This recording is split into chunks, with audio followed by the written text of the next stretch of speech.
Pittsburgh Steelers fans, Shannon White, Matty P here with another episode or set of episodes of the Steelers Global Perspective. We heard a lot of hype around Darnell Washington in OTAs and mandatory minicamp.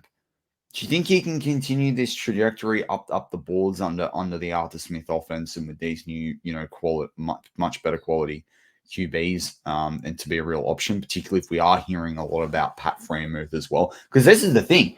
If you've got Pat Freiermuth and Darnell on the field together, and Pat Freiermuth's having a really good season, let's say like 6 games in, he's had 400 to 500 yards. He can distract the defense with Pickens going down the field, and then you open up flat and short seam routes, and even the odd like intermediatory slant to the outside, or not the slant, but the thing, it's mental blank, shift to the outside. And that could open Darnell up. And the whole idea is get the ball in space to Darnell. He has to get the ball in space.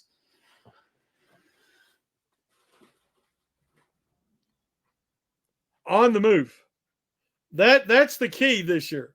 Not go out 3 yards, turn around and hit him. And then he needs to catch the ball in the seams across the middle. As you say, Pat Freiermuth's going to attract coverage. And most teams don't have two good inside coverage linebackers. And you put a safety on him, he's going to tower over a safety. And then you got a matchup problem. And Darnell Washington is going to be a problem in Arthur Smith's offense. And Russell Wilson has already talked about him he loves him in the red zone because he can see him. When you're 5'10" playing quarterback in the NFL and you can see your 6'7" tight end, and you can put the ball up high, I think he's going to see a lot of action in the red zone. Yeah, I'm looking forward to seeing how that rolls. The other one that I've talked about a bit this offseason, we talked about all sorts of things with him. So I don't want to labor too much on it. I'm also primed to see Connor Haywood this year too. Year 3 in the Arthur Smith offense. I want to see how they use Connor Haywood. I think he could have a really big preseason in camp for this team, like he has previously. I think this is real. It's really important that we see something out of Connor Haywood.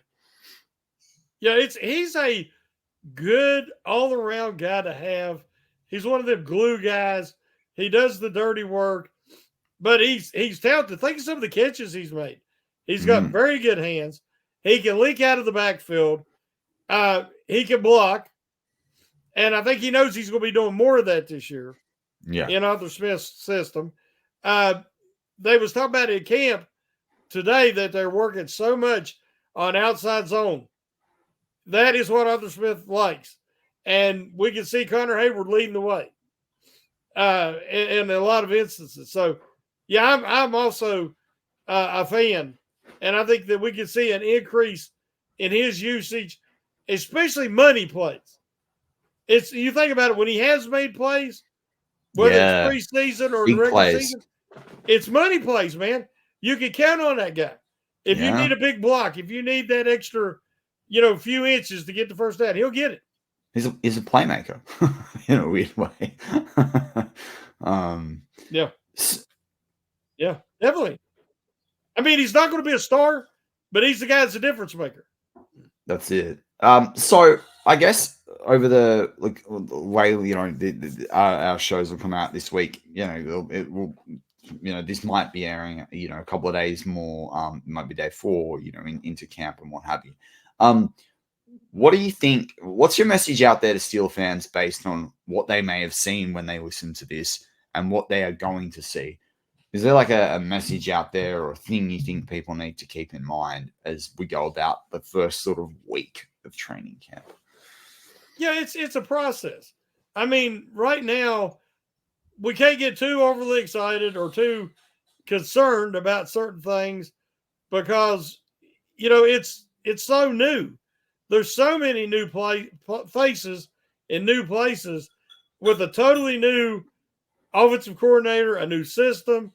They've adjusted how they're going to be playing defense because of all the speed they have now, which has never been, they've never had it, not to this level for years. And this is more or less, we've said before, the Blitzburgh type defense. And I think we're going to see a shift to that.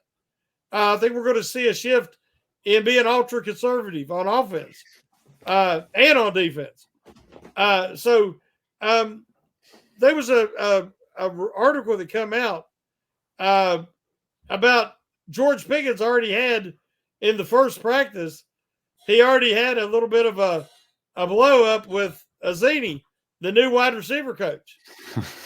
Now this is the first practice. But listen, Azini's in your face.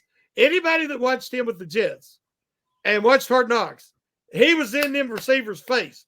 And he will demand execution. And you're going to be all effort. And anything less, and he will be in your face. So I don't want to see comfortable. I don't want to see guys happy and laughing and all. I want to see guys that's pissed off and say, I'm going to make the next play. I'm going to show that guy. I'm going to show him. And sometimes you need a little poke, a little prod, as you say, the meme. Come on, show us what you can do. You talk it. You say, I'm top 5 receiver in the NFL. This and that. Now prove it. And, just like any good coach, Azani's going to drive him. He's going to get it out of him because he's not going to allow him to be mediocre. I like it. Very much so. Well, with that, that's going to wrap up our Steelers Global Perspective content for this week, but more to come from us. And also, but yeah, as Shannon said, it's a process. Stay realistic about what you're hearing out of camp. As Omar Khan said, end of day 2, it is a long way between now and the 8th of September when they play their first game. So yes. We just have to remember that. But as always, go Steelers.